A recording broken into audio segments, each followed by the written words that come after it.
आपको लग रहा है ये मुझे लूटने आया है? ये मुझे लूटने नहीं आया है। ये पिस्टल लिए हुआ रोहित भी मैं ही हूँ। मेरा मोबाइल से इस अंधेरी दुनिया तक का सफर किन हालातों से शुरू हुआ, चलो मेरी कहानी में देखते हैं। ये कहानी बीकानेर के रोहित की है। रोहित एक अच्छे परिवार से था और उसकी पर्सनैलिटी भी काफी अच्छी थी। उसके परिवार में माँ बाप, एक भाई और एक बहन थी और उसने अपनी स्कूल और कॉलेज की पढ़ाई अपने ही शहर से पूरी की थी। पढ़ाई पूरी करने के बाद वो काम की तलाश करने लगा, लेकिन उसे कोई अच्छा काम नहीं मिल पा रहा था।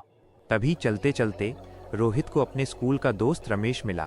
अरे रमेश भाई, तू क्या काम करता है आजकल? मैं एक कंपनी में काम करता हूँ जो बैंक से लोन लेकर किस्त नहीं भरते उनसे पैसे रिकवर करता हूँ और मुझे कमीशन मिलता है। देख भाई, हमें उन लोगों के घर जाना होता है जिन्होंने बैंक से लोन लिया है और किस्त नहीं भर रहे, उनसे पैसे लेकर कंपनी में जमा करवाते हैं और उसी का हमें कमीशन मिलता है। अच्छा, ये काम मैं भी कर सकता हूँ क्या?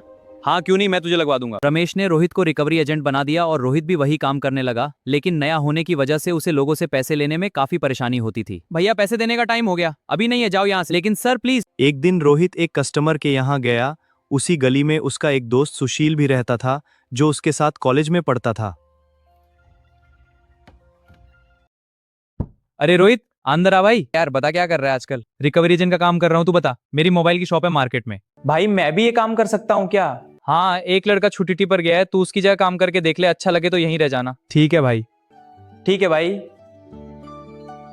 रोहित अगले दिन से सुशील की शॉप पर जाने लगा और धीरे धीरे काम सीखने लगा। नमस्ते, क्या चाहिए? हाँ मुझे एक अच्छा स्मार्टफोन चाहिए। ठीक है, ये वाला देखिए। बैटरी कितनी देता है? 5000 mAh की बैटरी है। रोहित की पर्सनैलिटी अच्छी थी और वो बात करने भी होशियार था, इसलिए वो दूसरों से ज्यादा मोबाइल बेचने लगा और उसे अच्छा कमीशन मिलने लगा। फिर एक दिन रोहित की शॉप पर हेमा नाम की लड़की आई और दोनों को पहली नजर में प्यार हो गया। रोहित अब ज्यादा समय हेमा से बात करने लगा था और काम पर ध्यान कम देने लगा था, जिससे उसकी मोबाइल सेल भी कम होने लगी। हाँ हेमा, दुकान पर हूँ। भाई कब तक लगेगा? Sorry, 1 minute. अरे यार। जब भी रोहित हेमा से मिलने जाता तो सारा खर्चा वही करता था। धीरे धीरे उसकी जेब खाली रहने लगी। वाह रोहित, ये सब तुम्हारे लिए, तुम सबसे बेस्ट हो।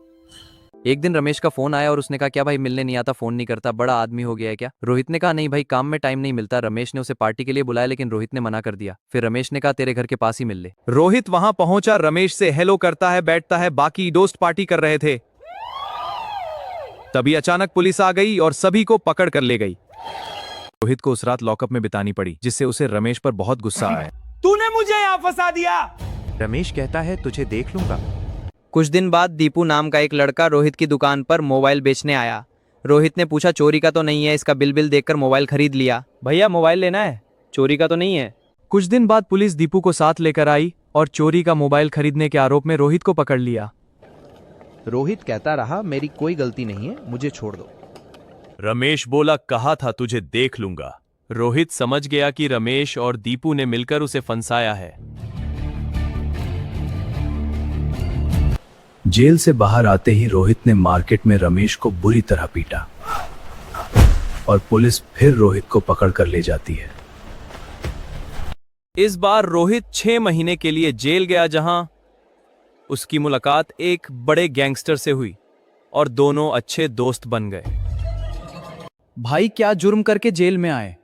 वो गैंगस्टर बड़े बिजनेसमैन को धमकी देकर पैसे लेता था और जो नहीं देता उसे मरवा देता था। रोहित को गैंगस्टर वाला ये काम सही लगा और उसे कम रुपए की टेंशन नहीं, उसने भी यही रास्ता चुन लिया। रोहित ने जेल से बाहर आते ही बिजनेसमैन लोगों को फोन पर धमकी देने लगा। सेठ 10 पेटी लगेगी ऑक्सीजन के टोकन की, वरना पेटी में जाएगा अच्छा नहीं होगा। मेरा नाम रोहित है। रोहित भाई प्लीज थोड़ा टाइम दो। 24 घंटे। ठीक है भाई। रोहित ने जो पैसा कमाया था उसे अपने गैंग बनाने और हथियार खरीदने में लगाया, जिससे उसका काम और आसान हो जाए। रुपये ले लो। रोहित को अब रुपयों की कोई टेंशन नहीं रही। यही सोचकर उसने हेमा को फोन किया। हेमा आज मिलना है, आ जाओ। रोहित, तू जो काम कर रहा है वो गलत है, मैं नहीं मिल सकती। एक दिन रोहित के जेल वाले गैंगस्टर दोस्त का फोन आया। रोहित, एक मर्डर करना है, 10 लाख रुपए मिलेंगे। गैंगस्टर दोस्त ने रोहित की बहुत मदद की थी। जेल में तो रोहित ने हाँ कर दी और कुछ दिन बाद रोहित ने अपने साथ काम करने वाले लड़कों को जयपुर भेजा और उस लोकल नेता को गोली मरवा दी। रोहित को जिसे मारने का काम गैंगस्टर ने दिया था वो जयपुर के पास के गांव का गैंगस्टर और लोकल नेता भी था। इस गोलीकांड से पूरा राज्य सदमे में आ गया और चारों तरफ इसी खबर की चर्चा होने लगी।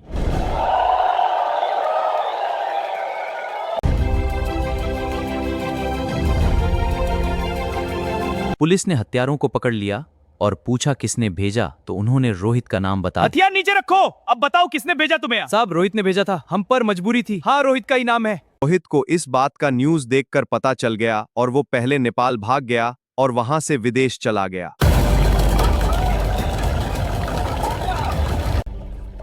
अब पुलिस मुझे नहीं पकड़ पाएगी, बस फ्लाइट पकड़ लूं फिर कोई नहीं रोक सकता। अब पुलिस मुझे नहीं पकड़ पाएगी। आज भी पुलिस रोहित की तलाश कर रही है। ये थी एक 150 ग्राम के मोबाइल बेचने वाले लड़के के गैंगस्टर बनने की कहानी। अगर मैंने गलत संगत और गलत दोस्त ना चुना होता तो आज मैं अपने शहर में हेमा और अपने परिवार के साथ खुश होता। रोहित ने जो गलती की उसकी सजा उसे अपना शहर, देश, अपना पहला प्यार और अपना परिवार खोकर चुकानी पड़ी। आप ये गलती ना करो। जीवन में संयम और लोगों की भलाई का काम करो, बाकी सुख दुख ही जीवन है। ये मेरी कहानी थी। मैं आशा करता हूँ आपको पसंद आई होगी। मेरी कहानी आप तक पहुंचाने वाले मेरे भाई के पेज को फॉलो जरूर करें और हाँ, मैं एक दिन अपने देश जरूर आऊंगा। राम राम सभी को।